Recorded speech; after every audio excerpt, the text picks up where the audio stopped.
a long one for a couple of reasons. One, to make sure that we're using the time wisely while Pastor Porter is in the room. The second reason is it's traditional for the ministers of the gospel to take communion before the parishioners do. And the reason for that is Jesus did ask the disciples, are you able to take the cup, which I drink? Are you able to drink the cup of which I drink? They said, we are able. So they took that cup before the rest of the saints did. So that's what we do that in tradition. It's traditional in most churches to do that. One of the things, and I was talking to Elder Smith about this, because we have a large congregation, we don't do it how some smaller congregations do. For instance, having the pastor sit down at the communion table, wash his hands, and make sure everyone who's serving the communion wash their hands, and the folding of the cloth, and all those things that come along with communion in a smaller congregation, or even in a larger congregation, but where they have even more time to do those things. They have to expedite our time.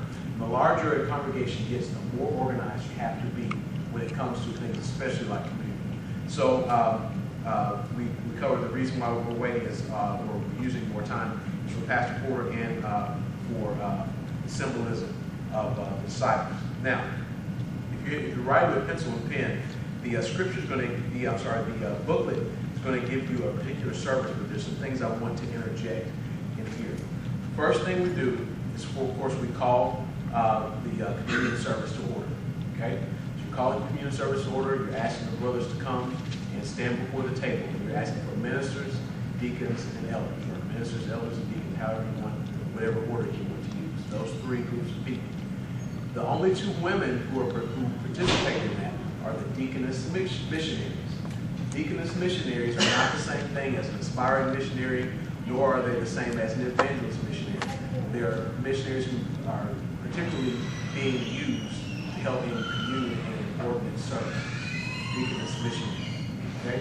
Now, the deaconess missionaries will be the ones who actually handle the communion equipment before the ministers do, and they're there to help. Now, in some churches, they also allow the missionaries to participate in that first communion as well. But we're actually following the example of the scripture.